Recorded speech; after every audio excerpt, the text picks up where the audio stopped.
So, Father, we thank you, we praise you as you have been teaching us that thanksgiving is a powerful tool that you have given us, is a weapon that provokes harvest, rich favor, everything good.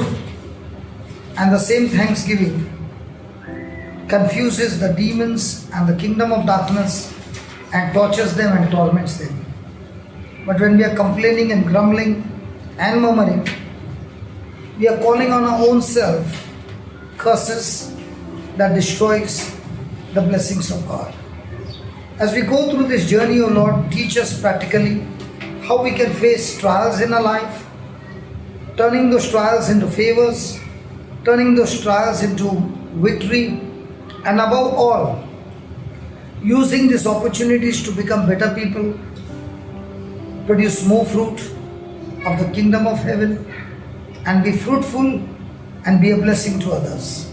Thank you, Father, as you teach us practically how we should go through in our life, facing afflictions and turning them into victory. In Jesus' name, Amen. Amen. So, we learned a man will be satisfied with good from the fruit of his words. So, what happens to a person who is all the time complaining? What happens to a person who is all the time complaining? Now, for example, she is also sitting under the fan, you are sitting under the fan, you and she also, and you also. And I'm going to increase the fan.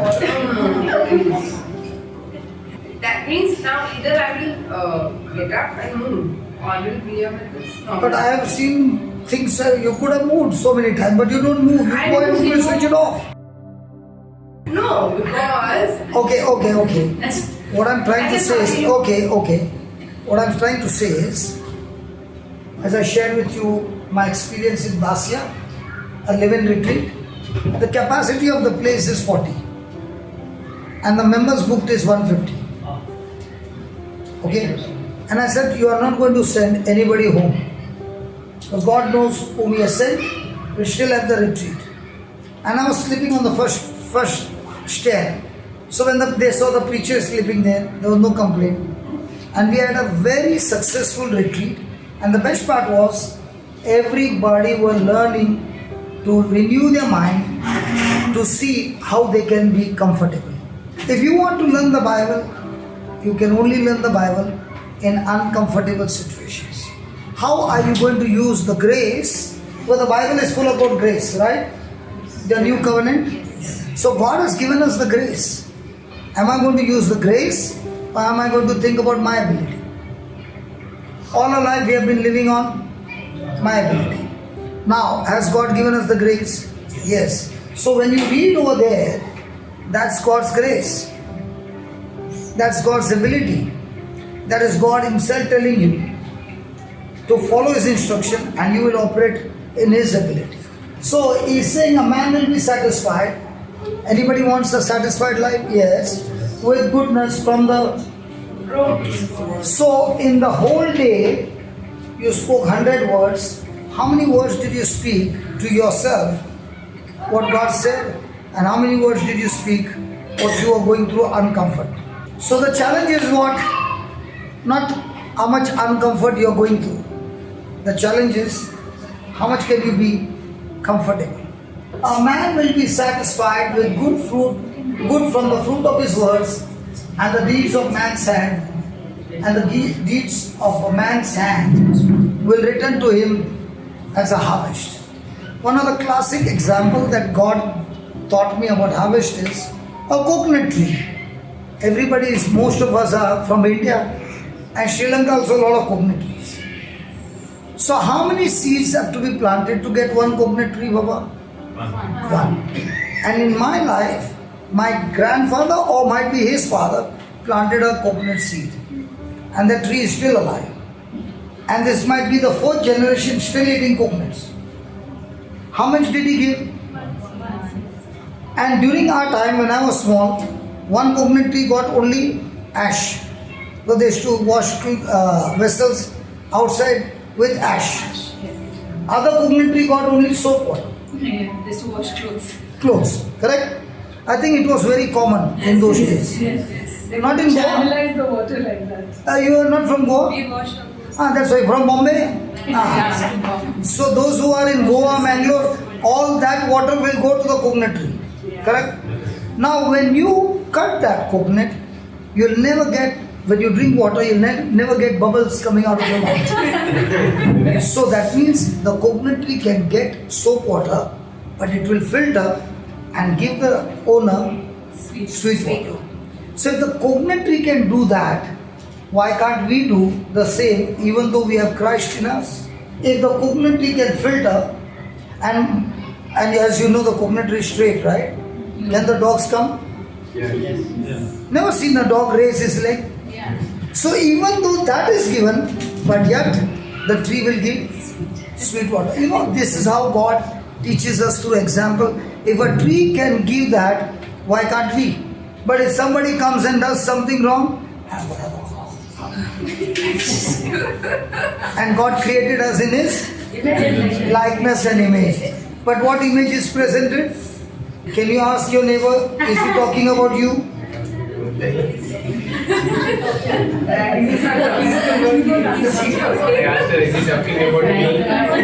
Praise God. Praise God. So, if you are planting a good seed of thanksgiving in any situation, is your harvest going to be good? So what you're going to plant is so small compared to the harvest that you're going to receive in the future.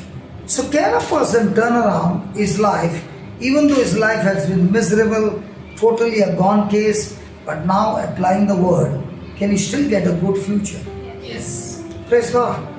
So do we have opportunities to plant good seeds and people coming against you? So is it time to cry or is it time to rejoice? So is it time to practice?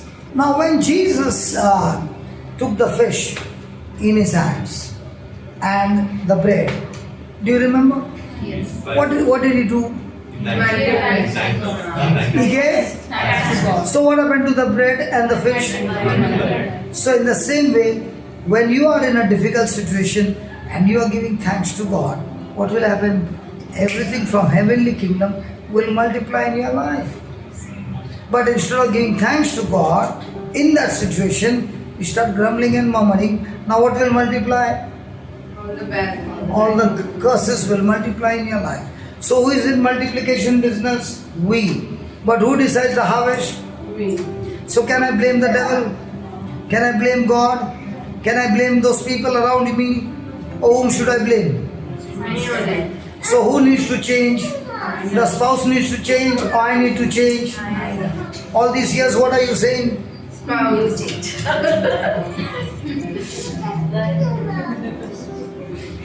I did not say anything. But who needs to change? Yes. Please write down. Thanksgiving must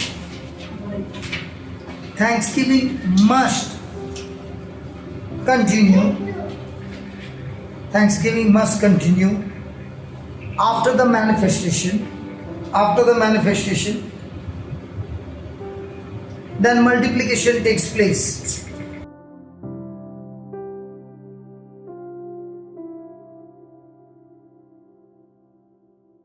Can anybody tell me why did Jesus give thanks?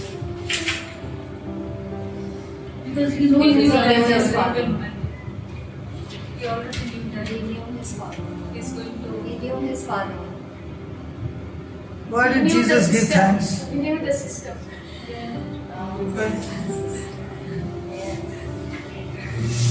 I should know. Why did he give thanks? Just read what you wrote here. Just read what you wrote. Thanksgiving must continue after the manifestation. Then multiplication.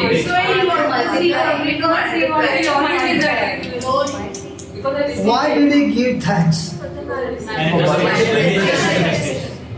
the first life, for the one To multiply. He knew when it already multiplied. Because he already knew. Must continue after the manifestation. But manifestation is the multiplication. No. That is why asking you. This is before the manifestation. Yeah. So he thanks before manifesting. He knew what is going to happen. Hmm? It's already multiplied. Because thanksgiving brings on the blessing. Okay. He had seen already the Okay, spiritual okay, okay. My question is, were the people hungry? Yes. Did he say to the apostles to feed them? Yes. Okay, let's go and see that passage. Then we'll understand why did he give thanks. He said you Mark will 8. give them something to eat. Yeah, we'll go and see. No, yeah. If we understand better, then we know the system, right? Mark 8. Are you ready? Why did Jesus give thanks? Okay. In those days. In those days, when there was again a large crowd gathered before him, and they had nothing to eat, Jesus called his disciples and told them, I feel compassion for the crowd. They have been with me now for 3 days and I have nothing to eat. So when did Jesus give a lunch break? After 3 days. After 3 days. So am I not good? Very good. You give 3 times a day. And when I don't give, they are angry with me. That was that.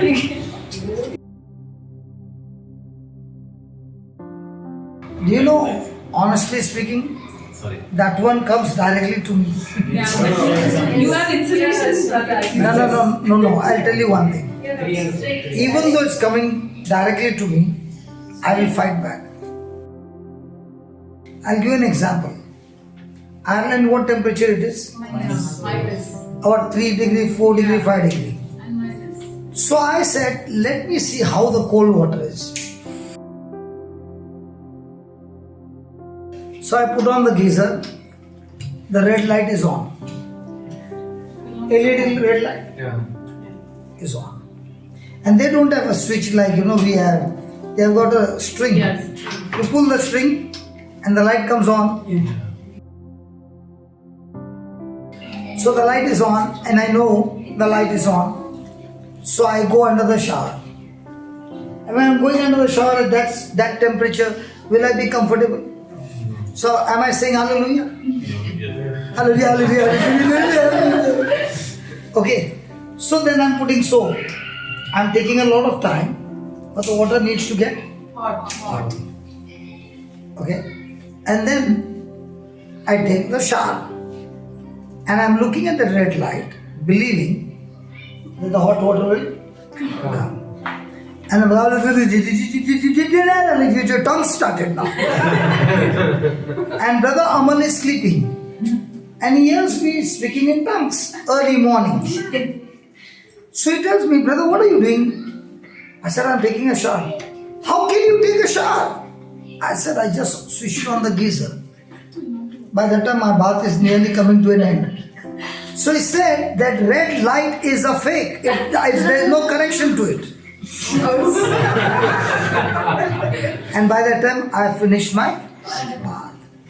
But let me ask you, did that red light give me?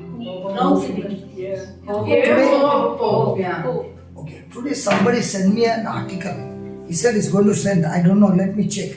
But this will help you to understand how life is. The Japanese, can I read it for you? Yes. The Japanese have always loved fresh fish. However, the water close to Japan has not held many fishes for decades. So to feed the Japanese population, fishing boats got bigger and went further than ever. The further the fishermen went, the longer it took to bring the fish. If the return trip took more time due to longer trips and the fish were not fresh, they would not be able to sell the fish. To solve this problem, fish companies installed freezers on their boats. They would catch the fish and freeze them at sea. Freezer allowed the boats to go further and stay longer. However, the Japanese could taste the difference between fresh and frozen fish.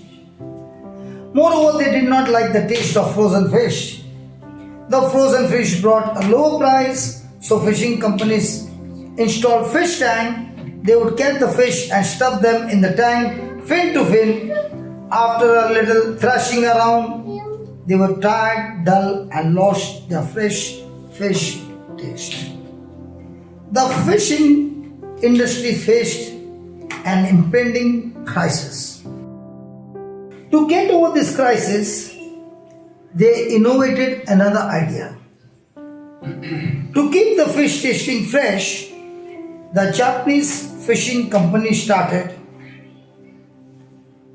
putting this fish in the tanks. And the rest of the story I will tell you next time I come.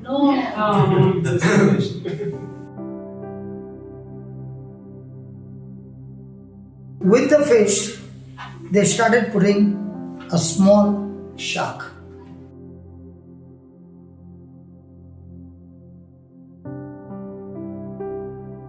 The fish are challenged and hence are constantly on the move. The challenge they face keeps them alive and fresh. Corporate world now, business. So we have to be with the small shark. Versus all adults are We have to all be with the small shark. We don't have to be. The sharks are there. But instead of following God's word, we follow the world system and we taste all rubbish and garbage. This brother sent me and he told me, brother, that persecution that we are going through is excellent, It's helping us to keep ourselves fresh and active.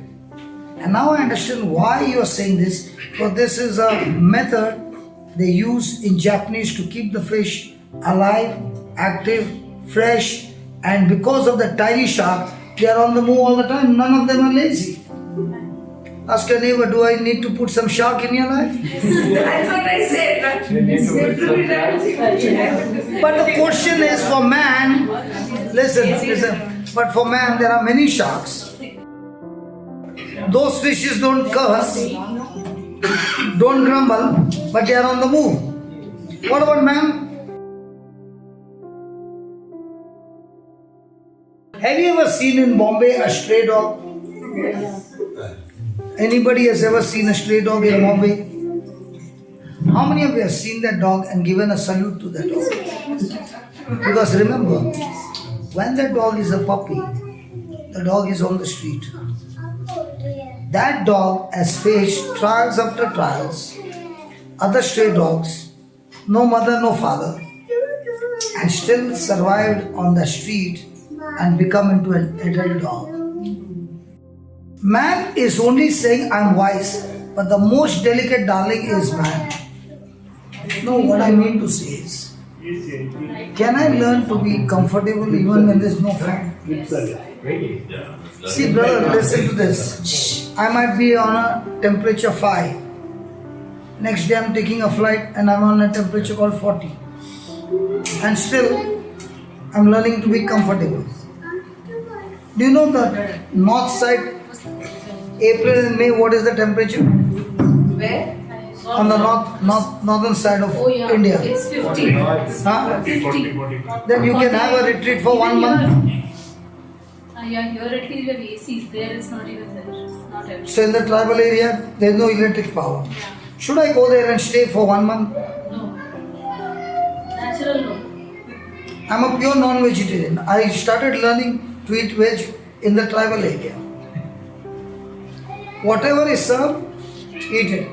Actually, that has made me a very humble person.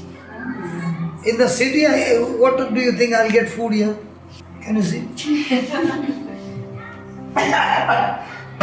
The preacher will get all the best. But if you really want to learn the gospel, go to such areas. I have compassion on the multitude because they have now been with me 3 days and have nothing to eat. And if I send them away fasting to their own houses, they will faint. By the way, for divers of them came from far. Who is he talking to? His gang. Jesus' gang. Now let's see what Jesus' gang is saying. And his disciple answered him, from where can a man satisfy these men with bread here in the wilderness?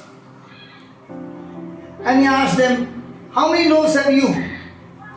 And they said, 7. And he commanded the people to sit down on the ground, and he took the 7 loaves and gave thanks and broke and gave to the disciples to set them before, and they did set them before the people. So did Jesus give thanks? Yes. Why did he give thanks? He knew that he is going to feed to all this. Please read that again. Don't go ahead further. Please read this He again. gave Huh? because he had 7 loaves and bread. Jesus can only multiply when he has the basic seed. And he said, thank God I got the seed now. How many times do we give thanks to God? Thank God I got the seed now. And when you got the seed and you multiply, remember, the seed will always produce its own kind. So do you have some seeds? Yes. Or variety of seeds? Now do you thank God for the seeds, or do you grumble because you don't have the harvest? So most of the time, why are we complaining? Because we don't have the harvest. But as a farmer, do you have the seed? So should you be thanking God for the seed? So what did you write?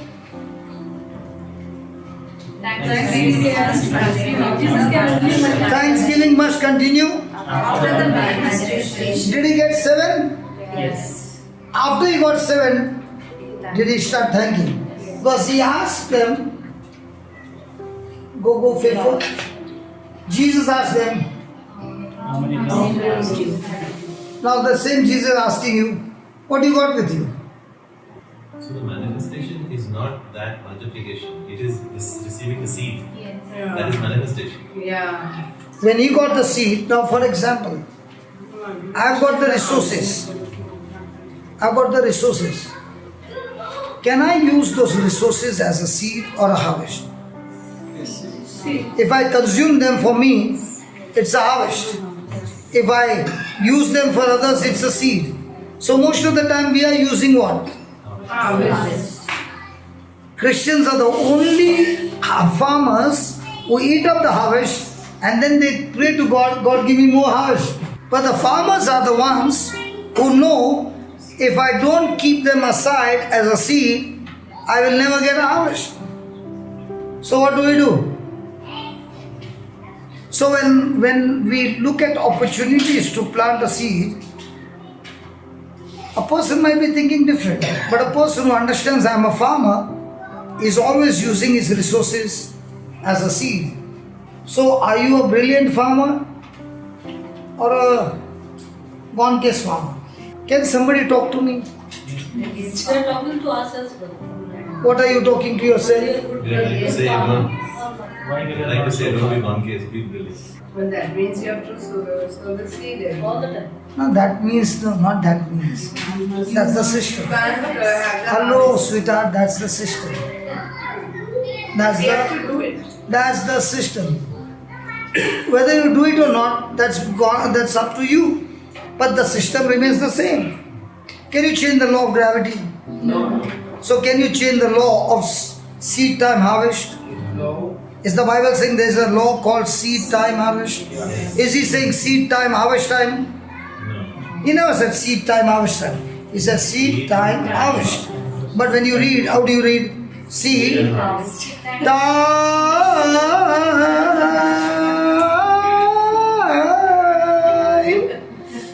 And then comes the harvest. So what do you do in that period of planting seed and harvest? We give up. Give thanks to God. Learn to be patient. Learn to be enduring. Learn to see with your eyes of faith that the harvest is coming so beautiful. So that's why the tithing. That's why we tithe. Tithing is a seed. Tithing is a proof to tell God that because you're my source, I can trust you and I can empty my resources that you have given because it's yours in your kingdom, because I know you are in a multiplication business. Tithing is to prove to God that I'm trusting you. Do you know who are under the law of poverty? The ones who have the resources but never plant. The widow who planted 2 silver coins, Jesus said she's the most prosperous person. So why is it that every day I'm searching for good soil? Because I know this system works 100%. I can't change the law of gravity. So nobody can change the law of seed time harvest. Now the seed time, that seed is not only money, it is anything and everything that you use in the kingdom of heaven. So can a person be broke? Not if you understand the system. So what did you write? What did you write? Thanksgiving must continue after the manifestation. So did a small child come and give them loaves? Yes. Now, could the disciples say, with this loaf, what can I do? Okay, I'll put it this way. I got a mango seed. Supposing I got a mango seed in my hand. And I asked you, what do you see? What do you see? I see. Hello, what do you see? I see a forest. Not sir. A person who understands the system will say, I see a big orchard, because the ability of the seed is unimaginable. So what you have in your life is more than sufficient to finish your assignment. If you are a good planter every day of your life. So are you tithing because you want to get back? Are you tithing because you are saying, God, you are my source and I want to prove to you that I trust you and I'm ready to empty anything you tell me, and I know that when I empty it in your kingdom, the law is that it should multiply and come back to me.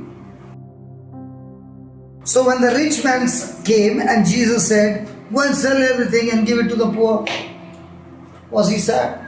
Yes. You are the only person who was sad.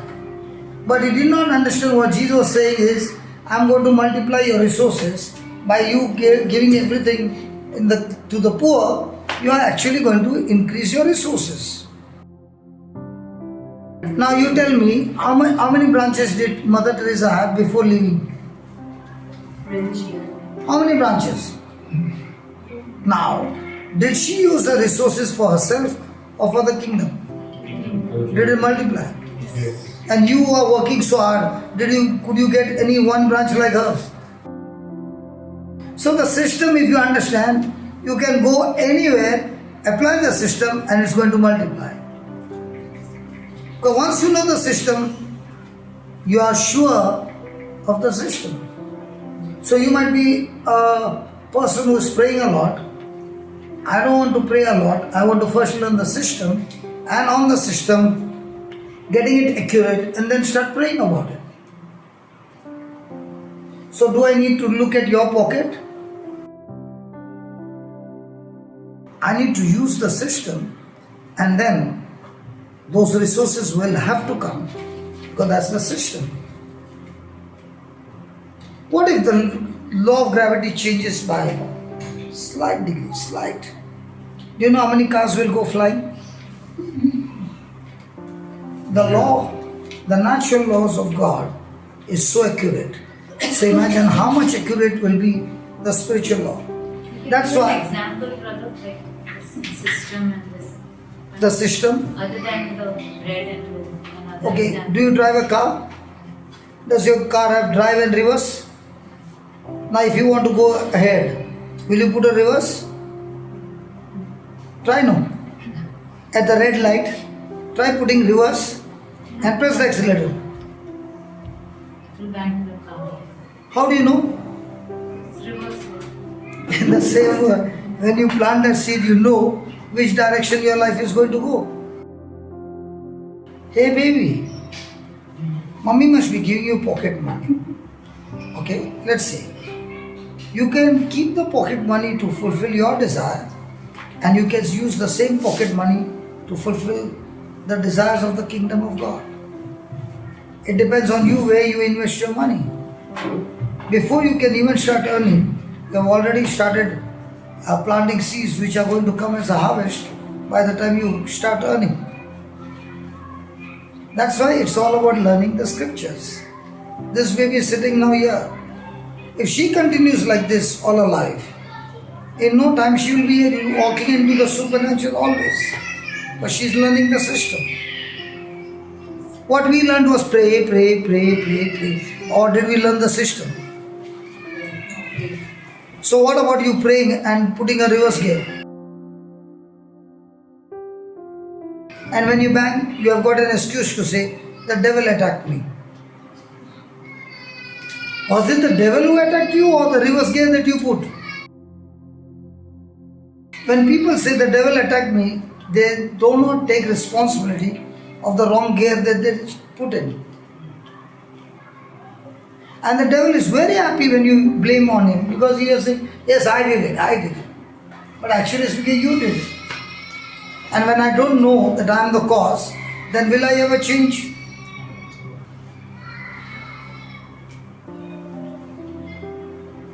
Lord, what a pin drop silence, Lord. This is the best class of every. When it comes to money, everybody is quiet, man. Praise God, what a silence, man. Thank you, Jesus. Hallelujah. So, can I thank God for what I have? Do you remember the 3 servants, each one given talents? Yes. 5 was given, he used it. 2 was given, he used it. 1 was given. So how many talents are we burning every day? And how many talents are you using every day? The world says when you use it, it's a subtraction. God says when you use it in my kingdom, it's multiplication. Which one do we believe? I don't know. That's why what did you write? Thanksgiving must continue after the manifestation. Somebody came and gave 7 loaves. Did Jesus have loaves? No. That's why he's asking, how many loaves have you? And they said, 7. In that crowd, after 3 days, at least 7 loaves survived. Then he commanded the people to sit down on the ground and he took the 7 loaves and gave. So how many people are giving thanks for the little they have? And how many people are grumbling because they don't have? So are you on the grumbling side or thanksgiving side? Did you get the example? Did you get the exam? Yeah. So, has God given you something? At least good legs, good body. Is it a seed? Can you use this body for others in the kingdom? In no time, everything is going to multiply and come back to you. But we are people who are self-centered or God-centered. And if anybody is God-centered, that means his relationship with God is not is like this, but when it comes clear, he touches like this. So my relationship with God is vertical, but when God pours his blessing, it doesn't come vertical, it goes horizontal. But those who look at vertical, they are the ones who get lost. Please understand the system. What about the wine got old? So they came to Mother Mary went and said, do what my son says. Now what did Jesus say? My time. That he told to the mother. Then what did he say? 6 jars of water. Huh? 6 jars of water. Fill the jars. Now if the wine is over, so the wine jar is empty. Normally you will say, bring the wine jars. But what did Jesus say? And where were these water jars? Out in the sun. Have you ever seen some jars in the sun? Yes. They're very clean. And those jars were used to wash their hands and legs. Yes. And he told them to fill it then. How much did they fill? Huh? Full. And then he says to one of them, take this water and go and give them. Now he knows what is carrying water. Is he going? Yes. And you know, in those days, if the chief comes to know he has given him this water to drink, what will happen to him? So what Mother Mary said, just follow my son's instruction. Did he follow? Yes. Now, Is Mother Mary the owner of the house or a guest? Yes. And the servants are whose? Mother Mary's. So when you go to somebody's house, the servants obey you or the master? How come these servants were ready to obey her? They are willing to do anything. Yeah, but why? They are out of mind. Huh? They're out of mind? Out of mind. No, but why should they obey what Mother Mary said? If I come to your house and I tell your servant go and fill the jar, अरे जाना खाली का खोपड़ी मत करना. And that too, that those jars are not small, big jars.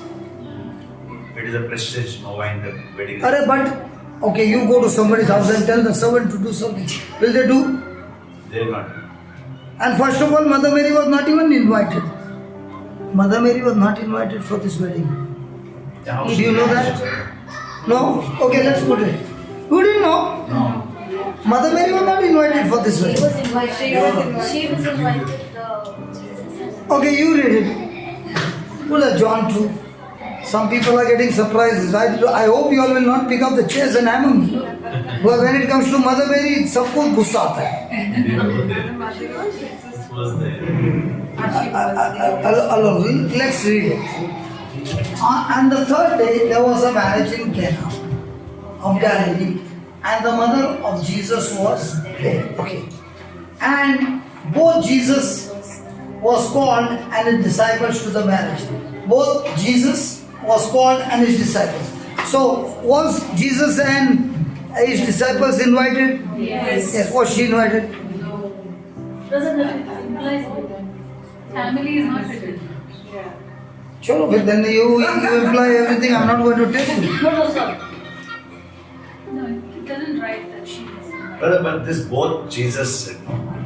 Jesus and Both his Jesus disciples. was called and his disciples. Yeah. Both is Jesus and his disciples. Disciples were invited. Why they didn't put Mother Mary was invited? Jesus and She happened to Maybe be. she is She very just close. happened. So you also happen to be everybody's marriage, huh? Here it is given. Here is it given? Jesus and his disciples were called. There should be some reason why she was there. She was close to them. Huh? She was to them. When you're close to somebody, you don't need an invitation. That's why when the wine got over, she knew that the wine was over because of that closeness, and because of that closeness, the servant were ready to listen to her. And when they wanted wine, the mother of Jesus said to him, "They have no wine." And Jesus said to her, "If she calls you woman in front of everybody, what happens to you when your child calls you woman? Where's your daughter?"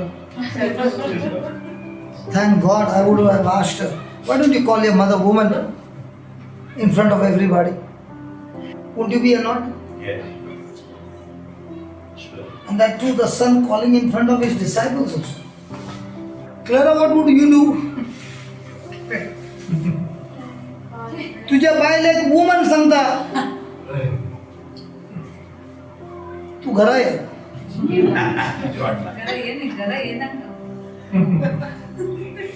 घरा येल्या उपरांत ताके रात सकाळ असत नाही घरा ये तुका ताके तर कोण woman why did he say woman? out of respect. Where's your daughter's number? Give me. Okay. Listen. Is Jesus with his apostles, with his disciples? Yes. And did God say to Eve when she disobeyed God that a seed of a woman will crush the head of Satan? Yes. So one woman led the first man Adam into disobedience. The second woman, Mother Mary, led the second Adam, even though his time had not yet come, into begin his ministry. Praise God. Okay, now the Bible also says, with one scripture there is no satisfaction. There should be two. That's why he calls his mother second time on the cross, "Mom, you are the one who put me on the ministry to start, even though my time has not yet come. He's using the word woman. And at the same time, he's talking to his mother woman to tell his disciples, she is the woman, I am the seed who is going to crush the head of Satan. So in the Bible, there is always a reason why these scriptures are so accurate that only when you understand, then you begin to realize, oh my God. So one woman led Adam into disobedience. Another woman led Adam into the ministry. So, woman, what have I to do with thee? My hour has not yet come. Now, did the mother argue with him? No. How many mothers would have got by now depressed, discouraged, angry? And his mother said to the servant, did she go into argument? She went to the servant and said, whatever he says unto you, do it. And there were set there 6 water pots of stone after the manner of purifying of the Jews, containing 2 or 3 firkins apiece. And Jesus said to them, fill the water pots with water. And they, when God gives us instruction, do we fill up to the brim or do we fill half? God will always use what you got to give you a future. I repeat again. God will always use something that you got to give you a future. What did he use there? Water. What is it that you have that you can use it in the kingdom? And when you put your best in the kingdom, you will turn your water, which is common, into extremely uncommon. Imagine he is told to go and give, to taste water. Will he have the guts to go and give him? No. Did mother say to him, to the servant, do whatever he tells you to do? Yes. Now can he use his brain and say, if I go there, I'll be in trouble? And that too the water to drink which is out in the open. Did he have any doubt? Did he follow the instruction? Yes. Now when he is giving him water, does he know it's water? He knows. When he is taking that water and sipping it, does he taste water? No. In the same way, when you are using your resources, you know it's common. But by the time you give it the best, the person who is receiving on the other side can taste wine. So when did the change take place? The change did not take place when he's going. He's even giving, it's still water. But when he's tasting it, it's turned into wine. You got the water. Here's the problem. You can see with your eyes, water. You put your hand in that and said, God, thank you for making it into the blood. But it's still water, you can see. But when you started using, then came the result. My God, this is not water, man. This is really the blood of Jesus that set my baby free. What is it that you got? That you are ready to use it in the kingdom. You got time. You got your smile. You got your hands and feet. Everybody got something. And when you say, God, from now on this weekend is for you. If I'm using my time to go to work this weekend, I'll use it for you. Believe me, when I got touched, I did not know the Bible. But what I learned, I began to use it. And in those days, I had all the 7 days Bible study. Morning, I would be in the workshop. Afternoon, one place. Evening, one place. Then in the late evening, one place. And till midnight, another place. So every day, I had 4 Bible classes in different parts of Bombay. By the 6 months, I had about 400 students. And if you ask me the Bible, I don't know the Bible. But what touched me and changed my life, I would only teach that. And I did not even know how God would turn that water into wine. 8 months I did work a job in somebody else's factory. I've never done job in my life. But that 8 months, God began to teach me the life of a worker. And when I took that job, there was an agreement with the boss and me that I will get your job on a higher quality. You don't give me a salary, you give me a commission. So he said, okay. So he said, take my skilled worker. I said, I don't need a skilled worker. I need 2 people who are cleaning the floor. He said, what will you do with them? I said, that's mine. Well, as for me, I'll give you quality goods. But I want only those 2. I don't want any of your skilled work. And I would tell this, they were purely bhaiyas, uneducated fellows and really hard workers. And I said, I'll give you salary much more than that. But I want you to do A, B and C. Full day work. Night time when the factory would get closed, I would go and do the night shift alone. And finish the product by morning when they would come, everything is clean. Back again I would be doing the ministry work.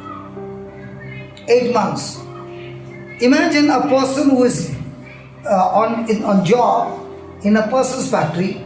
The machine is his. Man is his. Power is his. Everything is his. And I'm drawing a salary about on commission 50,000, 60,000. What will happen to a Gujarati owner? He was a Gujarati. Have you done business with Gujarati? Do business and see. Pakka, no? So at night the setting would be there. By morning the settings have changed. I am also Gujarati. Doing business with the Gujarati, I also became Gujarati. And then God said, now it's time for you to start your own business. And that time we parted.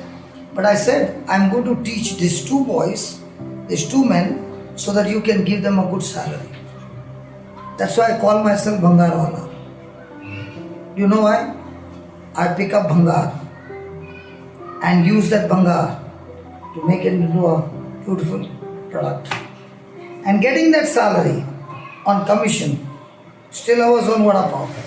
And the money would go into the box. Because I wanted to know how the system works.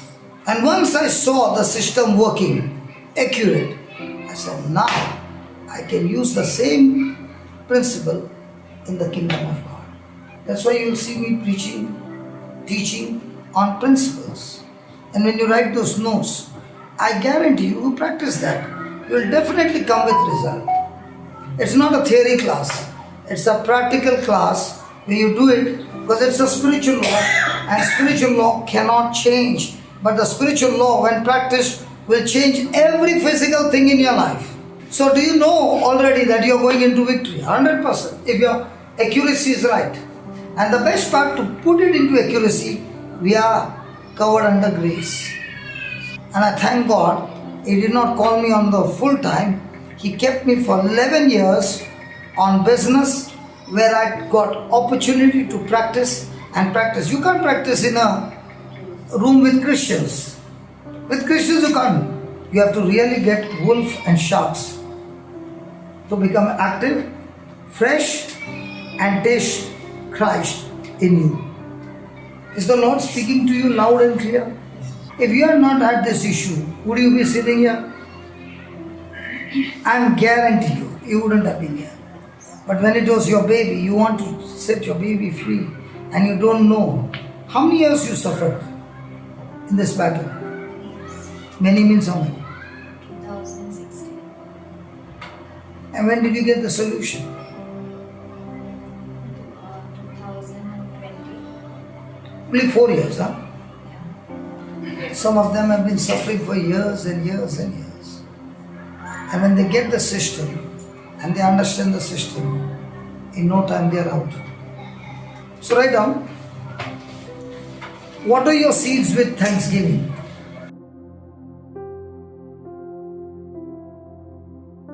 What are your seeds with thanksgiving?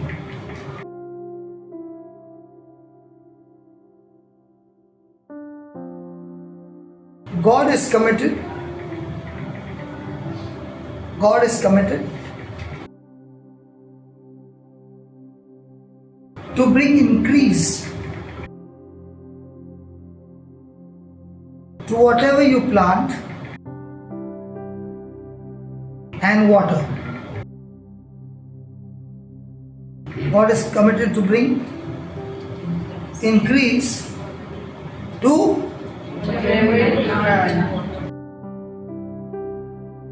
so every moment are we planting some things? Can your thinking be seeds? Yes. Can your smile be a seed? Can your words be a seed? Can your action be a seed? So in 24 hours are we planting seeds in abundance? Yes. But are we vigilant in what we are planting? Because God is saying, you decide whatever you want, you plant, but I give you assurance, whatever seed you plant, I'll see to it that it increases. So are we people who are given the power to multiply? Yes. Did God say, be fruitful, multiply, replenish, subdue, and have dominion? That's called as blessing. So what is curse? Be fruitful, be multiply, be subdue, be replenish, and be dominion, but on the opposite direction.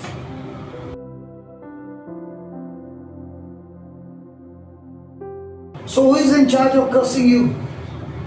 I have learnt one thing. I will only teach those people who are teachable.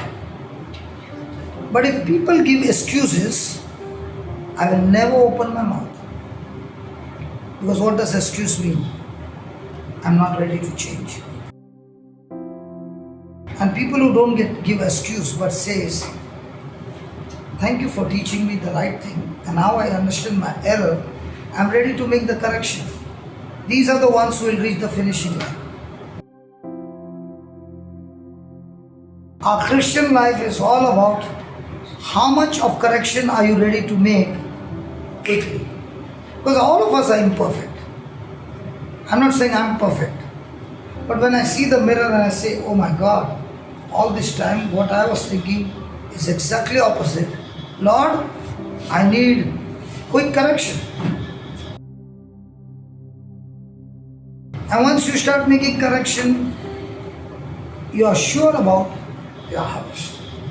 1 Corinthians 3:6. What did it say?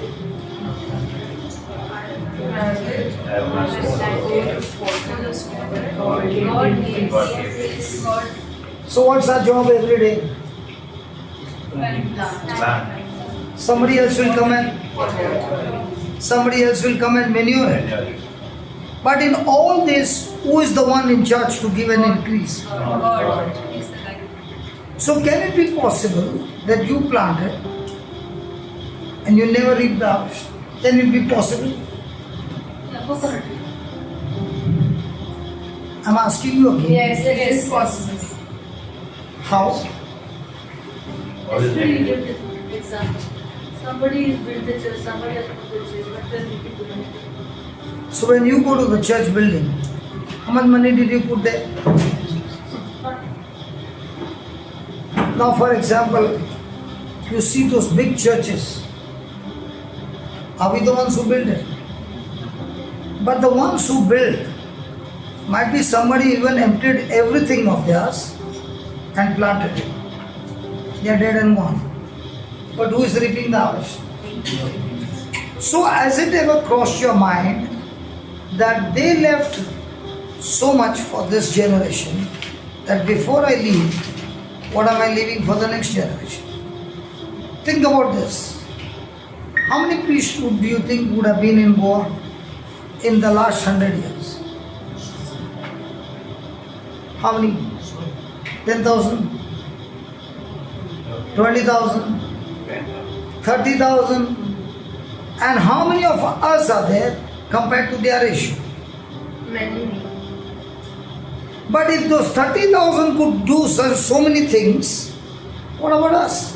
Do they also have the same Christ? Yes. Do they also have the same Bible? Yes. At least we have family to encourage us. Yes. Are they living alone in that room? So who should be more fruitful? But have they planted the seed before they left this earth? And what are we doing now?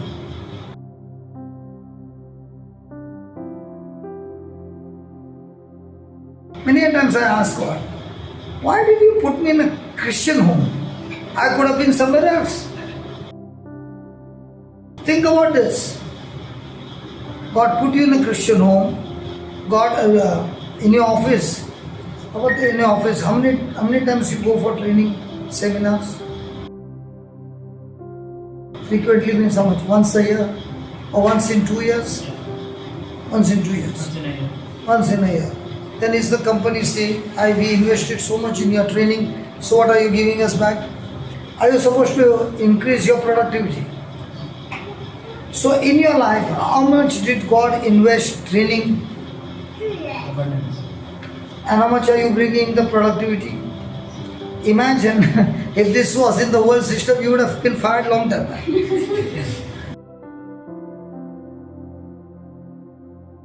I keep asking such questions. What am I doing now? Why am I here on this planet Earth? And if I leave the planet Earth, where am I going? And when I'm going, what am I taking from Earth? What you earned, you can't take. The next generation will be fighting for what you earned. That's what we are telling you, brother. On that cross, you see RIP. Rest in peace. There's only one chance. Return if possible. So God is here saying, I give you only one chance. After that, you won't get a chance. You can't return back. And the one who's gone is saying, listen, I've gone, but I've kept a lot of things incomplete. There's no return. You get only one chance. I say, you got one chance now. Yeah. You use your chance here. Honor. And if you are sure that you are on the right track, you are sure that you are in heaven. Yes. Brother, purgatory is that? I don't know. I have not been there. No, because this question is now. I don't know. I have not been there. How will I swear? No, I want to learn, brother. Bible is saying purgatory is that. I don't know. If I don't know, I will say I don't know. I will not give you a wrong answer. Okay. But I will also say, the thief on the top who was there, Jesus did not say, today you will be in purgatory. That much I know. Paradise. So I know what Jesus said, that's enough for me to satisfy. Okay, I got the answer. Right. I'm not going to go and argue with anything. No, I got it. God, the Lord did say to him, today you will be in paradise. And he also said, when I go up, I'll come down to take you to my Father's house. What I was doing, brother? Let's not I argue was here. praying, no, I was praying for the lost souls. I don't know what you're doing here. I'm not myself. I'll ask you a question. I'll ask you a question. Has God given everybody a chance? Yeah. You decide here. Correct? Did Jesus say, in my Father's house there are many rooms? Mentioned. I will myself come and take you there. Yes. Because that's enough for me. I don't know about others. I will believe what God has taught me. If He teaches me something, then I'll come and teach you. I will not teach you something that I am not sure. And if you ask me to preach that topic, I'll say, I don't know. Best. I will What I know, I can surely preach and I can tell you, you will get result. Because I don't want to argue. No. Bible is not for argument. Bible is for us to know the truth and apply the truth. Now, does that mean I'm perfect, that I know everything? No. If I don't know, I will say I don't know. But I do know Jesus saying that He will come and take me home. Now, I don't know where He will take me, but He said in my Father's house. That much I'm sure. So if I have my relationship with Jesus now, I'm sure where I'm going. If I don't have the relationship with Jesus, then it is unknown. And what happened to the other thief?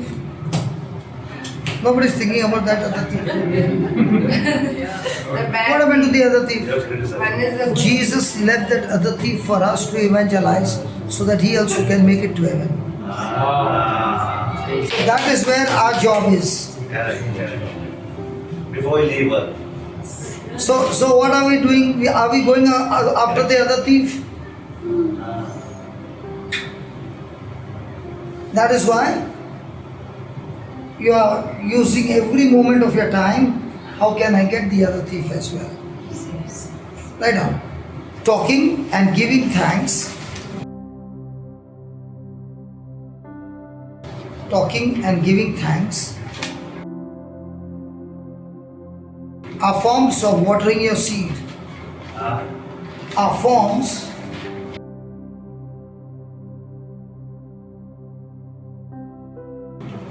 of watering your seed, giving, working, thinking, trusting, and waiting.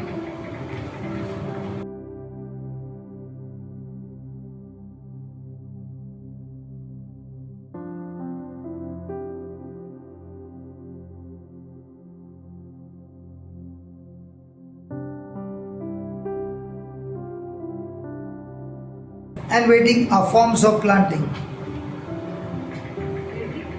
Are forms of planting.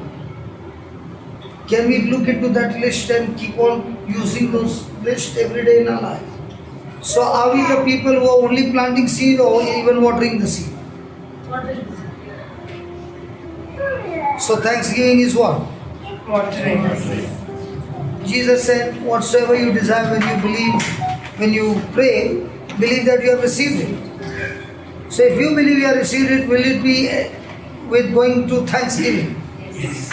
So thanksgiving is always watering the seed that you have planted. So are we people only planting seeds or planting seeds and watering?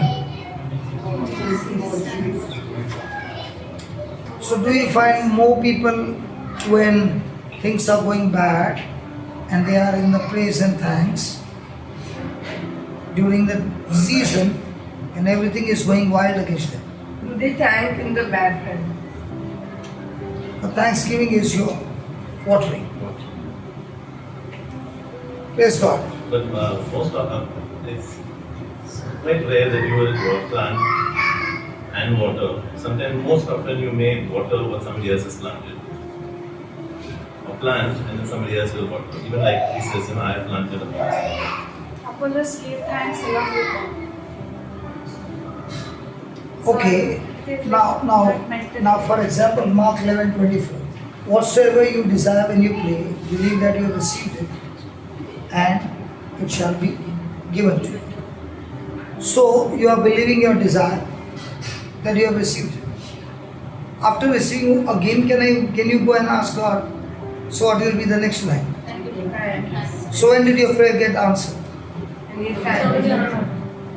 When you thank. When you finished. When you thank God. When you finish your prayer, the next moment is what? Thanksgiving. So that thanksgiving will keep you always on the track. So please write down, what is the meaning of success? Can anybody tell me what is success? What's the formula for success? Thank Pray you. for a seed. Pray for a seed. Thank God for the manifestation and Deep down. expect the in time and then receive the harvest. Okay, if I put it this way, what's happening right now? Sowing the seed. So this is a preparation ground where you are being prepared for a future. Yes. So now you heard everything, whatever you have, you wrote the notes. So you are on the preparation zone. When you leave this door, what happens? We are in the tactical. We are going to practice now. So are you going to search for opportunities? Yes. So in the midst of these opportunities, if you don't have opportunities, are you going to purposely search for opportunities? So when you get an opportunity, are you going to practice what you were prepared with? Yes. That's how you get success. Now we are here. What's happening here? You are learning the system which is spiritual, not physical, exactly opposite to what we learned in the world. How will I know this thing works? Then I'm looking for opportunities. Might be in my life there are no battles much, but somebody neighbor has got a lot of battles. So am I on the hot seat? No.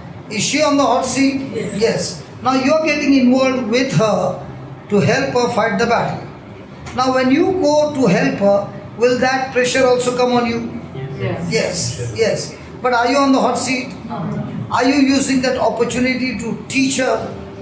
And when she gets result, are you now more sure that this thing works? I was telling you the other day, it's much easier, at least in my experience, to believe for somebody else. That's when I feel the meter of belief is reached 10. When you pray for yourself, it's struggling 3, 4, 2, 3. You know, that is the challenge. I'll ask you a question. You learn the car, you learn driving. Okay? And you are taking everybody on the round, your practice is good. But what happens when you come on the ghat session? Yes, lower gear. But the day you realize, even on the ghat session, you're not on the ghat, there's no pressure on you. I'm a truck driver for 5 years. So when I'm driving interstate and those who are with me in the car, they say you drive as if you are not on the ghat. Because I'm not on the ghat. In my mind, I'm on the level road. That's why I'm not under pressure. Because I've got Christ in me, I'm on a level road. But that doesn't mean I go at a crazy speed. But the moment you say you are on the ghat, you are on the ghat, you are on the ghat, now you are more nervous.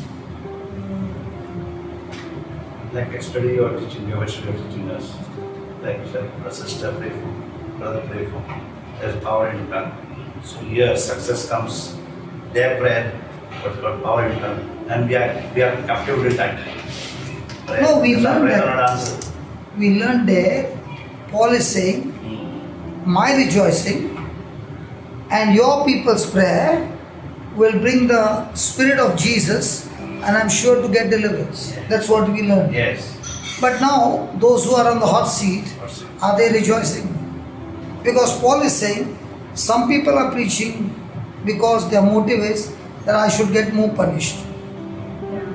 You remember in Philippines? Yeah. Okay.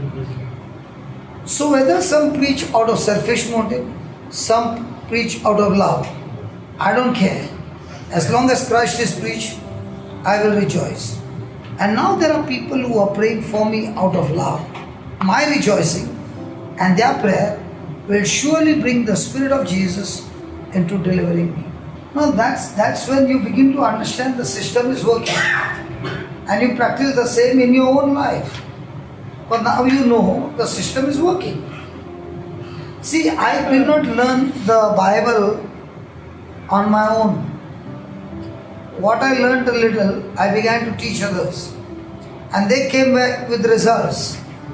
So, when I get involved with somebody else and that somebody else is practicing, and when we see the result, your assurance and confidence begins to increase even more. The one preached Christ of contention, not sincerely supposing to add affliction to my bonds, but the other of love, knowing that I am set for the defense of the gospel. Then, what then? Notwithstanding everywhere, whether in pretense or in truth, Christ is preached, and I therein do rejoice, yea, I will rejoice. Now, look at the 19th verse. I know that this shall turn to my salvation, this shall turn to my deliverance, through their prayer and the supply of Spirit of Jesus Christ. Now these two needs my rejoicing. So when I'm in the battle, am I already rejoicing and thanking God that this is going to turn into victory? So when I'm nervous, it's my unbelief. Even though God has a plan to give me victory, My unbelief will block God from doing what He wants to do. What is the scripture? Philippians 1, 18 and 19. And what is the formula for success? Success is preparation plus opportunity equals success.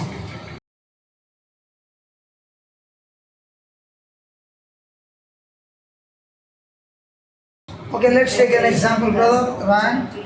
I'll give an example. Let's say you are playing county cricket in your local building and you are an excellent player. Fantastic. Somewhere somebody gave you a chance, first time, and you used that opportunity and you displayed how nice you can play. In that ground, will somebody take notice of you? Yes.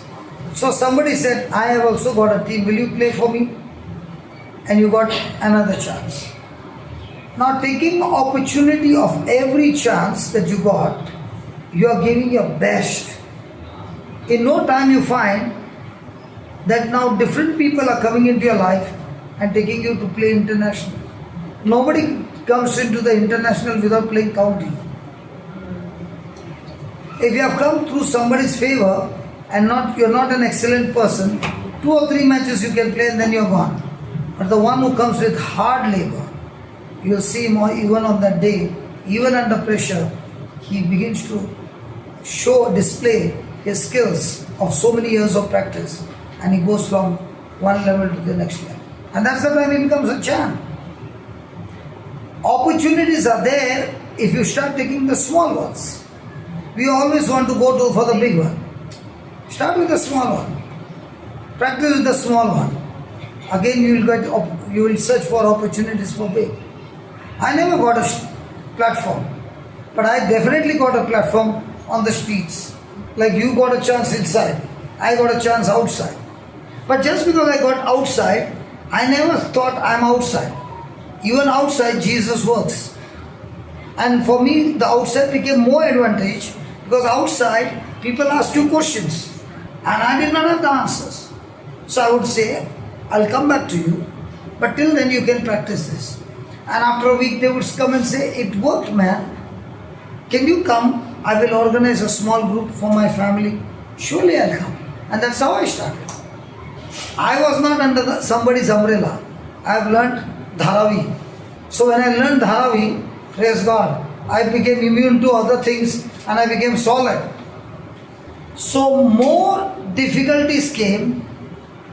It's time for you to use that opportunity to climb even higher. So how skilled you are, you will not come to know when there is no match. The day the match is there, and you are the last batsman. Have you seen cricket? The slog overs. The ones who played in that slog overs, excellent. Now you see from where to where he has gone. So it's all about sports. Bible is nothing but sports. For me, this is how I understand. If it's Kapil Dev and the person comes and put bouncer, that bouncer will go for a 6. If that same ball comes to Gavaskar, he will duck. Another, the ball is put on your legs, people will start fumbling. If Shastri is playing and the ball goes on the legs, it's sure 4 because his favorite stroke. Azharuddin has got his favorite strokes. So every player has got some favorite strokes. So the Bible is all about learning different strokes, preparing yourself for the day of battle. Now if you have practiced those strokes again and again, on that day of battle, you are ready to display the strokes. It's not about praying. Praying is a hardener, but learning the scriptures is learning the strokes. So many people are excellent in praying, but they don't know to play the strokes. So when they come, they are holding their bat and the ball has already gone. But they don't know anything from the Bible. Is it making sense now? Learn the strokes. And you can't learn with one time hearing. You have to hear it again and again and again and again and start practicing the stroke so much. The next time, even in your sleep, You get up and you know the stroke and you're saying, thank you Lord. And when you learn those strokes and you have opportunity to practice, now you come and preach only those strokes. See how people will be hooked up on those teachings. Because now you're giving something that you got inside. If I don't have anything, then I'm preaching an empty gospel. I can give only what I got. If I don't have, then it's coming from here and it's affecting nobody. Philippians 4:10. Brother, one question. Yeah. If someone who's a Catholic but a non-believer, and you are sitting in the same and we are talking, so though I'm not much into Bible, I'm trying to learn more. But that person says that they don't believe in Jesus Christ. So some years back they met some people who forced them to, preaching the gospel in a wrong way, and they hated that. So when they argue with you that, oh, this is... Do you have got only those set of people or you got the whole world? When you are in a group of people and there are many... I will not waste my time. Yeah, so no, my question is, I don't want to hate them as a friend because they are good people. But what I mean to say is, should I argue with them about Bible God? is never to argue about. Yes. Oh, no, I think Bible they is, don't believe in I'll tell you Jesus. what you do. You plant the seed. No, they don't want me to talk also. about Okay, you can plant the seed from a distance without they knowing, no? Because on their they hate name. that thought also. That, Hello. why are you talking about this? Hello. Can you speak the word of faith for them? Can they stop that? They can't. Yes. So you plant the seed of faith So from when a I distance. say, what should I say? What should be my prayer? No, That's the what I word of said. God. That's what I said. You plant the seed of faith, Lord. With my eyes I can see they are the mighty men and women of God, rooted in the word. And I thank you that you sent the perfect laborer to minister to them. So that's And their always lives the are question changed. I have, like what you should say, because you can't talk to them. My question is it my is- duty also to do it or not to do it? My question is, will you say what you see or you will say what you desire to see? Which one? What I desire to say. That's your job. So when you said what you desire, praise God, it will surely bring in the harvest. Can you stop me from what I want to say? I might not say in front of you. Can a person grumble behind you Yes. and it works against you? No. No, as in, I am asking you a simple question. If you spoke against somebody, is it a seed? Yes. Will it bring an harvest in your life? Yes. So instead of planting a wrong seed, you can go to the next room, plant a good seed in your life and start rejoicing that God, I planted the seed, now it's up to you to make it grow. But the seed is yours or God's? And the best thing, the seed is incorruptible. Yeah. So you're saying that is like from afar means like in intercessory prayer, you pray on their behalf. You don't have to tell them in the first person. You can just pray for them.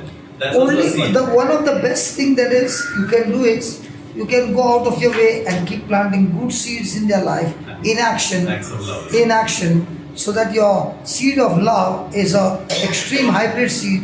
It will bring in the harvest. And don't ever argue. When you argue, you are not going to change anybody. You only bring condemnation and hatred. yeah, because that. It's not about you win, I win. It's about you planting the seed and leave it alone. God will look after it. Please read that.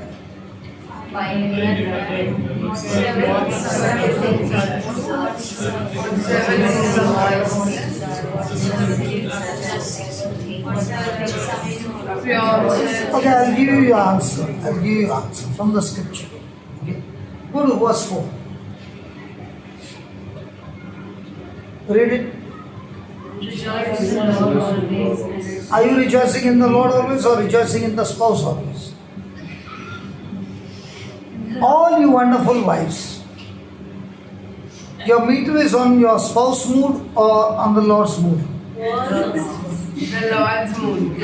Spouses when you I'm are asking married. me and telling. Let's be honest. If the spouse is off mood, what happens to your rejoicing? Right. Yeah. Then we have to Not high. pray. Got upset. So are we learning to rejoice in the Lord? Are we learning to rejoice when everything is okay? And did he say rejoice always? Yes. Yesterday we learned there are many things that you don't understand. in Joseph's life. Did he understand? No. But what are we demanding all the time? I want understanding. Might be you are not getting understanding. But even if God says rejoice in the Lord always, can I rejoice in the Lord? And when you rejoice, let your moderation. The other word for moderation is gentleness. Just put some other translation. Rejoice in the Lord always. Delight. Gladden yourselves in Him. Again I say rejoice. Let all men know and perceive and recognize your. So most of the time, are we thinking about ourselves? Yes. So whenever you are thinking about self, can you rejoice? No. Now for example, I spent how many days? 5 days. 5 days. 5 days. In Dubai it is not like that, but when you go to Europe or in Australia, they get paid according to hours. Correct? Now how much did I get paid?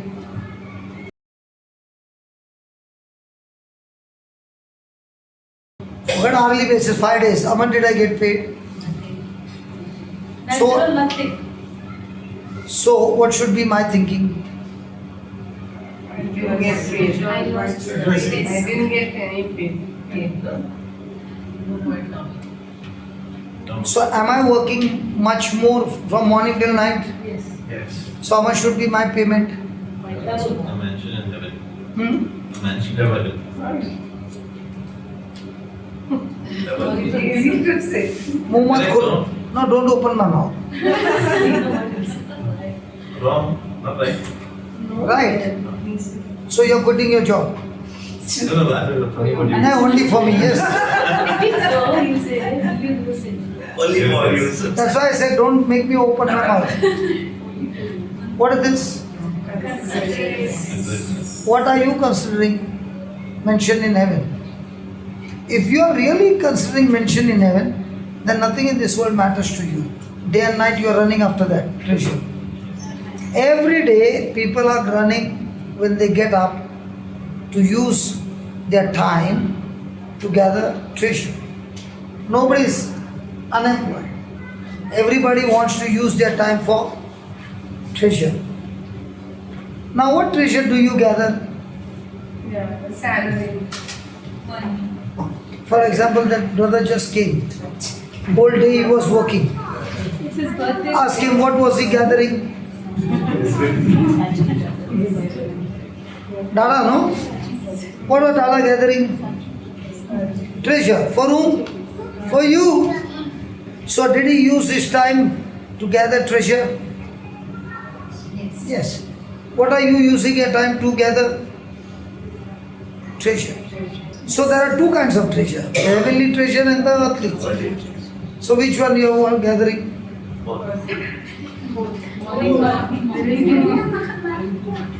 So tell me what is heavenly treasure? I'm seeking Him consistently. Give me, what is the treasure, yaar? Whatever. No, the treasure is when you're winning souls for Jesus. What is the treasure? Winning souls. Sometimes you just need a Love of God. Are the treasure that you gather every day is love, joy, peace, gentleness, kindness, faith, fruit of the Spirit. Are we gathering that? Yes. Yes. Out of the 24 hours, how much do you invest to gather that? When we are meeting people, we are giving love and getting love. Giving joy, getting joy. Like that, just. Because it comes in a relationship, bro. Interaction only we get. It comes under pressure. It comes under pressure. You cannot grow the fruit of the Spirit without pressure. So what is he saying?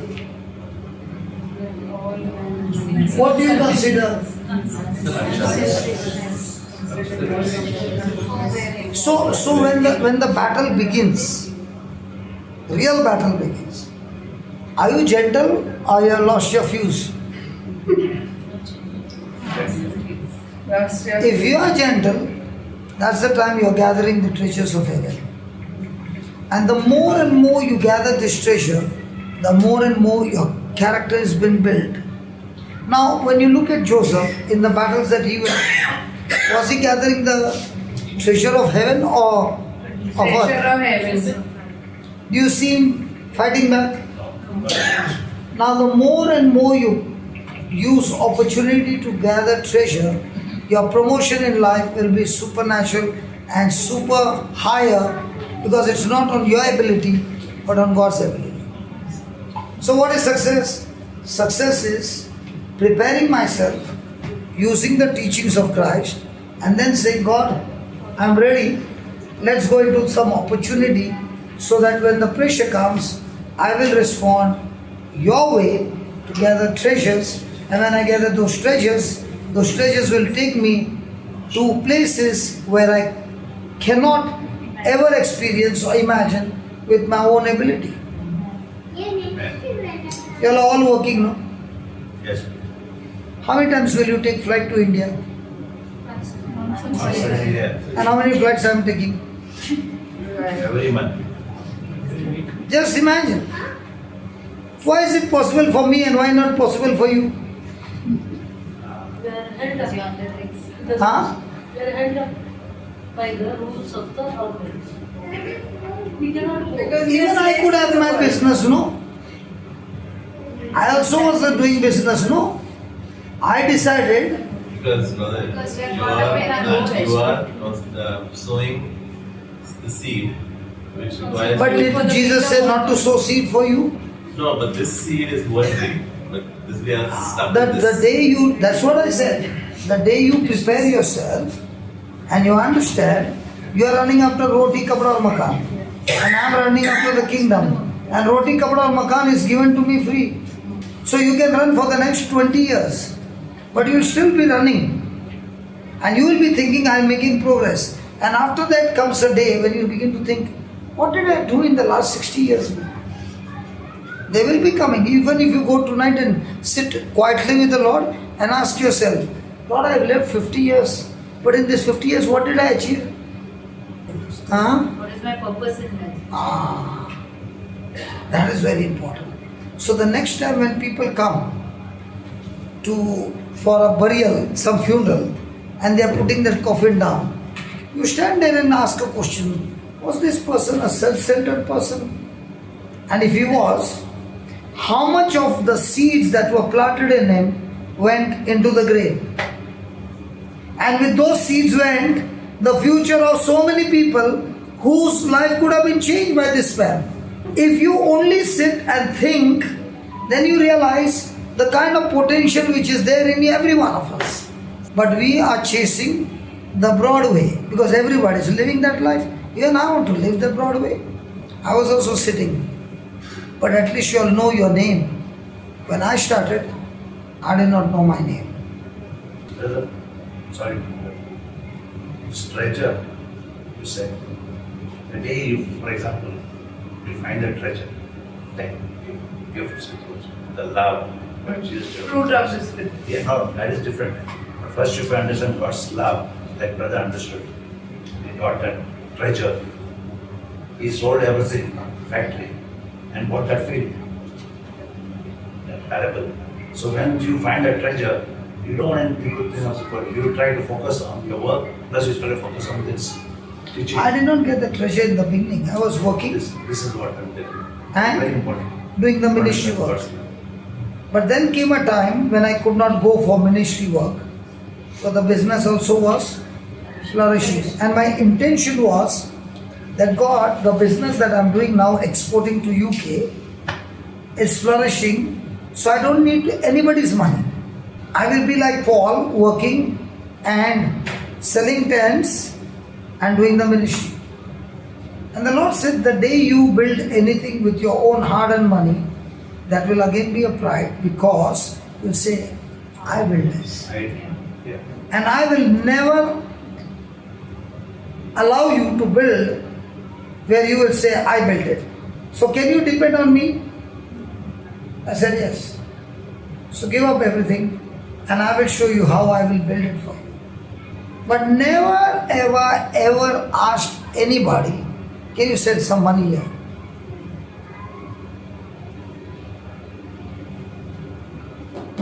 This is an opportunity.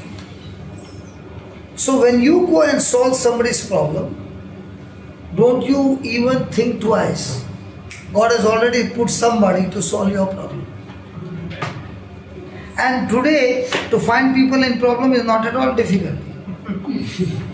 But when you solve somebody's problem, teach them. Don't make them your slave. Teach them and let their problems be solved.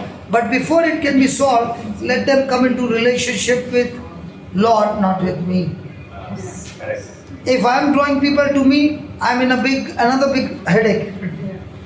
So people should know me or they should know Christ. And that's why he says, let all men know and perceive and recognize your unselfishness, your consideration, your forbearance spirit, that the Lord is near.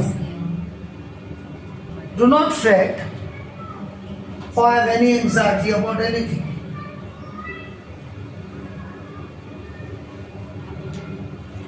And in every circumstance, in everything, by prayer and petition, definite request, with continue to make your wants known to God. So how do you make your wants known to God? And what thanksgiving?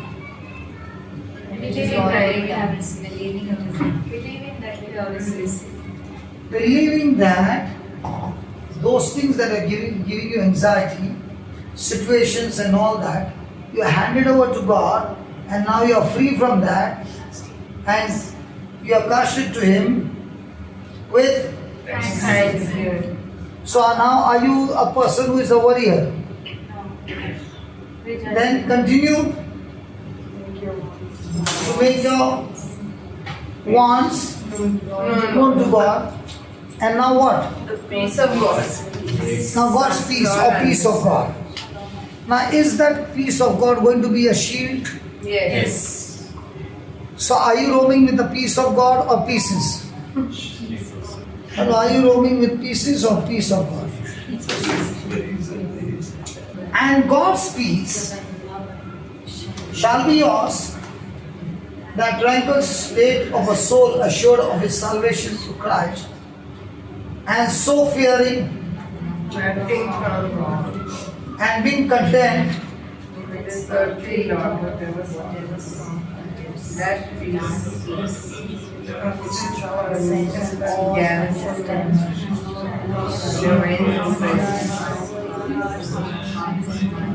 Philippians. So is the peace of God going to guard your heart and mind in Christ Jesus? So what happens when you lose the peace? Has any time ever lost the peace? Yes, always. Most of the time. Huh? Most of the time. Why did you lose the peace? Philippines. Anger. We're not giving thanks for that seed which we have. Very, very simple. You're out of focus. Very, very simple. When you're out of focus and you're focusing on your situation, he, she, and all, you cannot have peace of God. But when your mind is stayed on God, God will keep you in perfect peace. And that peace of God will guard your heart and mind. Because one of the area where Satan attacks is your heart and mind. And when you have got the peace of God, that's the shield that will stop every fiery dart of the devil. Guarding what? Your heart and mind. So don't be anxious means what? Don't focus. Don't focus or don't look at what is your facts, but look to truth. And when you learn to look to truth, then the peace that is beyond your understanding will guard your heart and mind in Christ Jesus. So is it a practice? Yes. Just because you did this, will you win? You will surely not win. 100% you will not win. Why will I not win? Will I be able to win? Why? You should pray. You will not win. If you don't have You understanding. don't have Correct. Continue it, you need to continue Consistent. Because verse 8 comes to fill you up.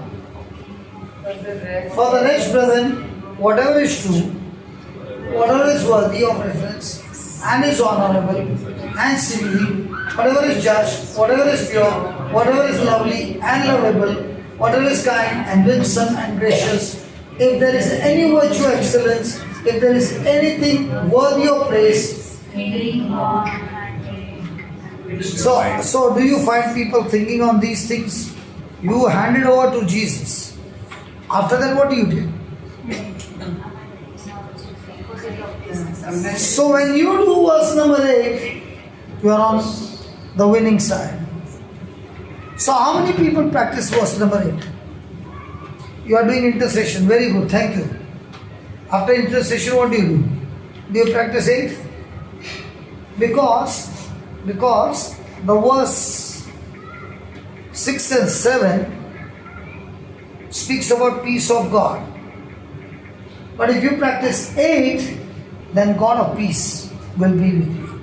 Practice what you have learned and received and heard and seen in me, and model your way of living on it, and the God of peace will be with you. So do you want peace of God or God of peace? So every Christian experiences 3 things. First thing, every Christian will experience, but not guarantee that they will experience 2 and 3. First one, when he comes to Jesus and gives his heart to Jesus, he has peace with God. That is 100% everybody understands and experiences. But 2, the peace of God, not many people will experience. And the God of peace, very few will experience. And what is God's destination? That we all experience the God of peace. Or that only in the Romans 16:19, God of peace. But here is saying, and the God of peace, of untroubled, undisturbed well-being will be with you. Character of God. No, character nahi, God himself will be with you, yeah. If you practice verse number 8, then God says, I myself will be with you. So what should be our destination? Even doubting is not a God of peace. Not love. See, look at the list of 8. Yes. Look at the list of 8. So keep your thoughts continually fixed on all that is authentic, real, honorable, enduring, beautiful, respectful, pure and holy, merciful and kind, and faster.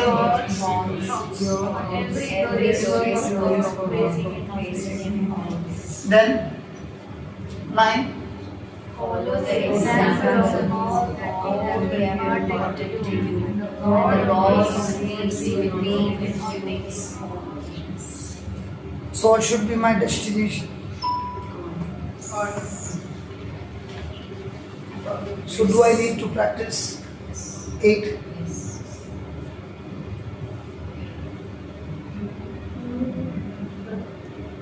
Suppose there is a person in the hospital. Say loudly, your voice is much bigger than that. Suppose there is a person in the hospital. Okay? People are praying and whatever, interceding, whatever, faith declaration. And then he is in the hospital. So what are we in this sense? What is 4:8? Giving your petition to God and peace of God. There it is peace of God.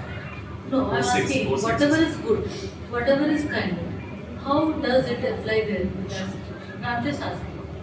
It is for you, not for them. I think that's it. verse 6 is this. It says continual, then you can continue giving your See, when you have experienced the peace of God, then you don't be empty. Fill yourself with verse number 8. And when you are practicing verse number 8, then surely God of peace will be with you. It's not about somebody else, it's about you. Okay. So do we get this opportunity every day? Yes. No. Okay. Why? In the experiences in our life, first times. So in your experience, can you fix your thoughts on Yeah. what God said? Settle. Is it a freedom? Yes. Or do we fix there? So will it require practice, Settle. training? Yes. And when you practice and train yourself, is there a guarantee that God of peace will be walking with you? Yes. So now are you going to live a normal life or a supernatural life? So the more the pressure, more the practice. Praise God. Praise God. So can you write some notes and then we finish it up, please? So write down, take hold of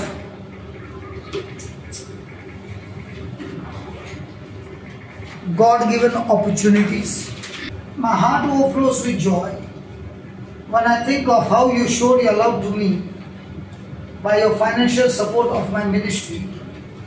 For even though you have so little, you still continue to help me at every opportunity. Who is saying? Correct? Now, how many times have you heard people using Philippians 4:19? My God. Now, why is Paul saying my God and not our God? Do we say the our Father? Yeah. Do we say our Father or my Father? So why Philippians 4:19 says my God? This relationship. It's a relationship. 100%. 100%. Speaking of contrast, my God and your needs. So I should say my God, not your God. God of peace is dwelling in you. He's talking to believers. Gentiles. He's talking to those who are also in the Lord and those who are Not outside also. because he's talking So about most of the time, Paul was supported by Philippines. Okay? So they were more of believers rather than non-believers. So why is he saying my God? He has a personal relationship. Personal knowledge of faith. He's Okay. claiming. Okay, has anybody ever had a bank account? yes. You have a bank account? Can you withdraw money without you having some deposit? Unless you have taken loan. I'm not talking about loan. If you have got a deposit, then only you can take a withdrawal. So go to verse 17. I'm not telling you this because I am in need, for I have learned to be in any. So he's not asking for money. Hello? He's not asking for money, but he's saying, I've learned to be satisfied in all circumstances. Then, I know what it means to be in lack, and I know what it means to experience overwhelming abundance. For I am trained in the secret of overcoming all things, whether in fullness or in hunger, and I find that the strength of Christ's explosive power infuses me to conquer every. So we also use Philippians 4:13 without the 12. You have so graciously provided for my essential needs during the season of who? People of Philippines.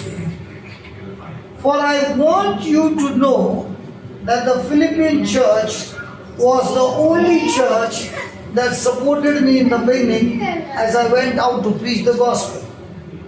You are the only church that sold into me financially. Then, and when I was in Thessalonica, you support me for well over a year. I mention this not, look at that scripture, please. I mention this not because I'm requesting a gift, so that the fruit of your generosity may bring you an abundant reward. No.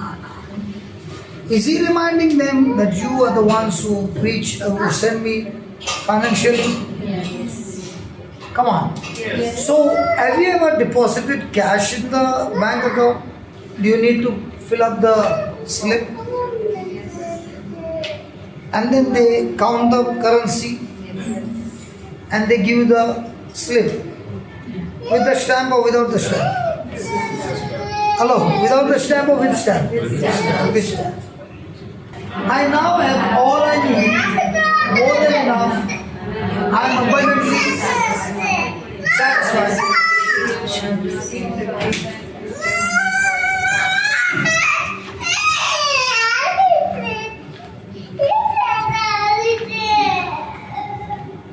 There was a time when we were like that, no? Hello. Many a times I think, what a trouble I would have given my mom. Yes, God. And I thank God I'm not born in this generation. I would have been given some ADBD and CD and F and G, but the teacher can't control.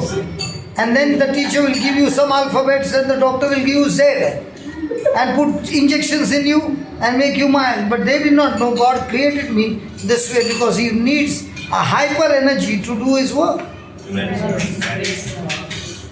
Many a times I think about, Lord, thank you for giving me my generation. That time there was no ADBD, CD and EF. I don't know all alphabets. I have, and I now have all I need, more than enough.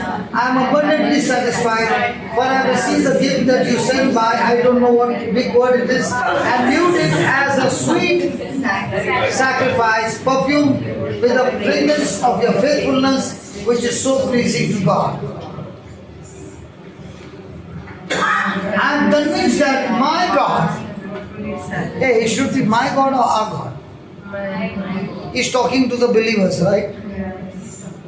So it should not be our God. But why my God? He's talking about all His own his relationship with God. He's talking all about his trials also, like Why is he saying my God? It's his own Okay, let me ask you a question. These people in Philippines, they send money to Paul. Did they send money to Paul because he's Paul, or did they send money to Paul because they saw the anointing on him? anointing. So did they bless Paul or did they bless the anointing?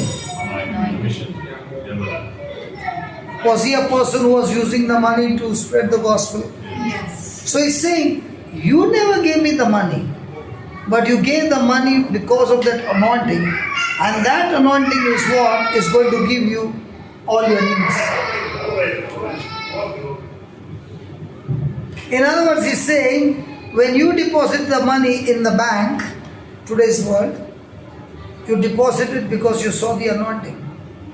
And you saw a fertile soil and you made a deposit.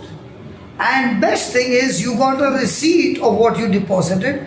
Based on that receipt that you have planted, now my God is going to supply all your needs because what deposited you did has already multiplied and it's a due season for you to reap the harvest.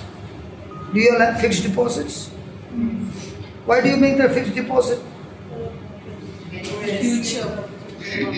If this bank can give you fixed deposit multiplied, what about the Bank of God? And Bank of God has got no percentage. Don't you ever say double. It has no limit. And he's saying, listen, you must have forgotten. But I want to remind you of the receipt that you're carrying, of what you have deposited. Based on that deposit, don't you open your mouth and grumble of anything because it's in your account. And when you stop grumbling and giving thanks to God, Lord, this receipt is there and I thank you, Lord, it has multiplied and it's on the way supplying some of my needs. Now, do I have got some receipt? Because you never gave Paul, you gave that anointing. And that anointing is what is going to supply. I'm not the one who's going to supply. Now, supposing somebody sends money, do they send money to me because I'm handsome? Or do I like because of my style? Or do they supply money because they believe that when I send that money, this I can see the harvest that is coming in. Now those people who have deposited, he's saying, please remember, you have got a deposit in your account and I don't want you to forget that deposit because that deposit shall supply all your needs. I am convinced that my God will fully satisfy every need you have. Now, is he talking to the ones who have planted the seed or is talking to everybody? Planted those plants. And what are we saying? For everybody. Imagine so many of them are saying, my God shall supply all my needs. Have you got a receipt? Go to the bank and say, I've got it, the bank is going to give me double for my fixed deposit. They'll say, do you have the certificate? Do they demand for a certificate? Yes. Hello, in the bank. Yes, yes. But you say, no, I got it. Do you need to show the proof? Let's read the 17th verse again. Look what he said. I mentioned this not because I am requesting a gift. Paul is saying, listen, I am not talking to you because you will give me more. But I am more interested in your receipt that has been multiplying, and it's now time for you to take it because your due season has matured. That's why he's saying, I mentioned this not because I am requesting a gift, but so that the fruit of your deposit may bring you. So, is he talking about the receipt of deposit, or is he saying, give me a fresh gift? But what about those who have never deposited but says, my God shall supply? And they keep on saying, and they say, no, it's not happening. Do you got a receipt? Now understanding this, is it going to be making more sense? Yes. The bank in the world can go bankrupt. This bank will not go bankrupt. So 26 years I'm getting the reward of the deposit that I've made. So there has to be a deposit to Yes. there has to be a deposit for you to save. I'm not saying, he's saying, you read it very slowly. I mentioned this not because I'm requesting a gift. Now these people are ignorant. These people are ignorant. Have you heard Caroline's testimony? Caroline, the air hostess, she had a baby which had died in the womb. And I said, listen, Caroline, you have a receipt of paying, what do you call it? You have a receipt of what you have deposited in the account for so many years. And the word of God says, because you have made a deposit, I will even rebuke the devourer for your sake, and your fruit shall not separate from the tree before it's ripe. I said, you already got a receipt, man. Come on. Now you show the receipt to heaven and say, this is my receipt. And after 2 days, the heartbeat started and she delivered the baby. And the reason I was there was because my flight on the runway, when it was about to take off from Sri Lanka, suddenly the pilot put the brakes and he said he would have not landed because some mechanism went wrong. So I was in Sri Lanka, and I have got many branches, no? I told them, because the next flight was the next day to Chennai. I saw Madurai has got a flight in the afternoon. And I said, put me in Madurai. The Madurai also I've got people there. So I landed up in a house. So God had a reason why He put me there, and I landed in her house, and that's where everything happened. So I've got so many people. Again, that other girl from Auckland who had 6 miscarriages, what was her name? I stayed in a house, oh my God, if she listens. Tina! Thank you, Jesus, thank you. Yeah. Now, Tina's time, she had 6 miscarriages. I said, listen, you got to deposit a receipt. And I stayed that night in the house only to explain to this young couple. And she was pregnant. And I said, listen, you're not going to buy a miracle, just do what the word says. So they went and did, and it was very difficult for them because they were going through financial crisis. And they did it. And exactly on the 3.5 month, when every time the baby was killed, the bleeding started. And she called me from there and she said, the bleeding has started. I said, listen, did you do the deposit? If you got a fire insurance and it is up to the next year and something happens to your car, will the insurance pay you? But what about You dash the car and the last date is over. Are you covered? So I said, when you have done the deposit, remember, you are undercover. So now you use your faith and say, God, I'm undercover and I'm holding this strong, and keep on believing, and don't believe what you had experienced 6 times. This time you believe that you are undercover. And she went and delivered the baby. She had a bleeding, and during bleeding mostly it's a miscarriage. So this time, even though the bleeding was there, she went through the 9 months and delivered the baby. Thank God you said, Tina, this I would have. Tina, please forgive me. I ate in a house nicely. So when you make a deposit, your life is different. So brother, it is only financially you're talking, or anything that you do, any good? No. See, there are people who deposit financially, but they don't practice. It won't work. It will never work. You make a deposit, because when you make a deposit, which one is more dear to man? Money or which one is more dear to man? Money. No, my thing is that it's only money that you're talking about, or it's about everything you do Let me ask you one thing. in any form. Let me ask you. Where do you spend most of your time? In kitchen. In the kitchen. Okay, you are at home. Okay. Most of the time, where people spend their time who are working, Office, business. why they are spending time there? One. So, when you are sowing, you are proving to God that God, I love you more than the money. And now when you have proved to God that you are loving more God than money, and now you are studying the word day and night. Now what I told during Melbourne breakfast time, that you go and sow 20 pounds, she had only 20 pounds, and she said, tomorrow I have to feed my baby's milk. I said, if you trust God, the milk will come. And that night they went. Till today they are doing it. They are not stopped. Till today they are doing it. And there were others also who wanted to do the same. But their intention was, if I do, I will also get. So was it because of love, or was it because what I'll get? So the kingdom is all about your heart condition. It's not a law. So it's all about your heart condition.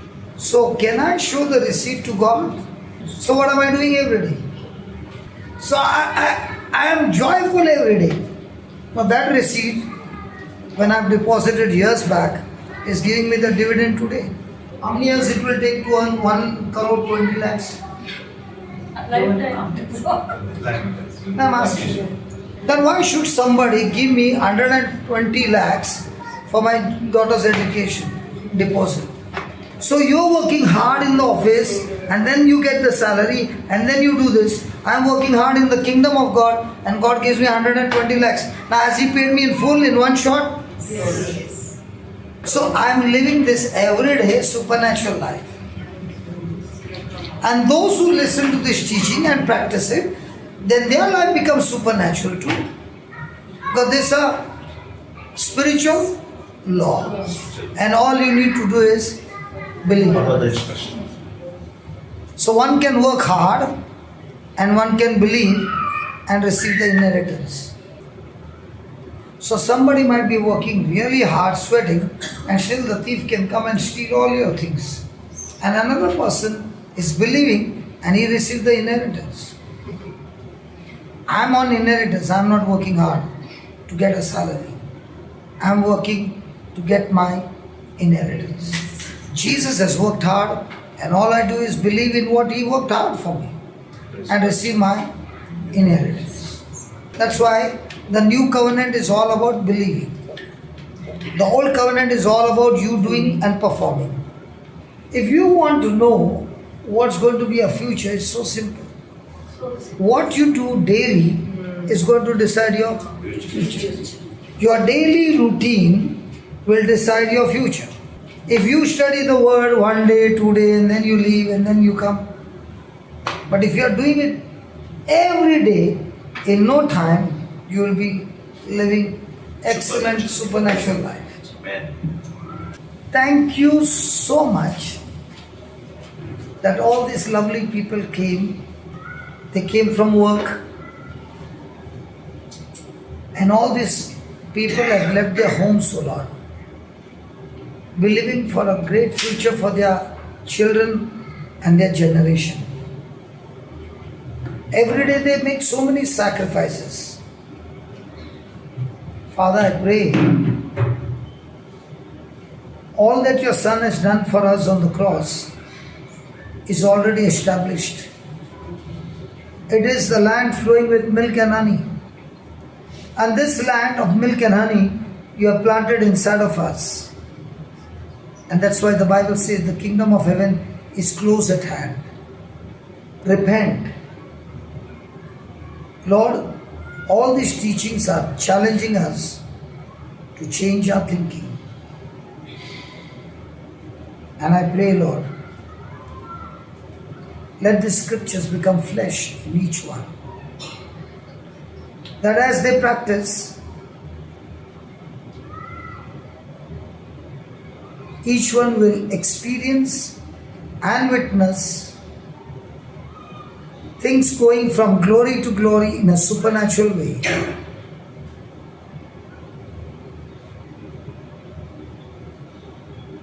And your kingdom principle is so true.